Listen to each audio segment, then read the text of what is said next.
অফলাইনে যারা form fill up করেছো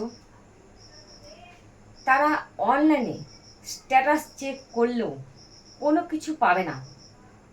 তারা পৌরসভায় চলে যাও বা বিডিও অফিসে চলে যাও, ওইখানে যেয়ে আধার কার্ড দিয়ে স্ট্যাটাস চেক করো। ওরাই পারবে একমাত্র তোমাদের স্ট্যাটাস চেক করতে। আর যারা ভাবছো অফলাইনে ফর্ম ফিল আপ করেছি আবার অনলাইনে আমি করব, তাদের তা হবে না। কারণ যারা একবার অফলাইনে করেছে, যদি ওইখানটায় আপলোড হয়ে যায় তাহলে আর অনলাইনে হচ্ছে না। অনেকেই গিয়েছিল, ফিরে এসেছে। সেই জন্য বললাম তোমরা আগে স্ট্যাটাস চেক করো পৌরসভায় যাই। তোমাদেরটা যদি আপলোড হয়ে যায় তাহলে আর তোমাদের অনলাইনে করতে হবে না। আর যাদের ওখানে দেখাচ্ছে না, মানে এখনো আপলোড হয়নি, তারা অনলাইনে করতে পারো।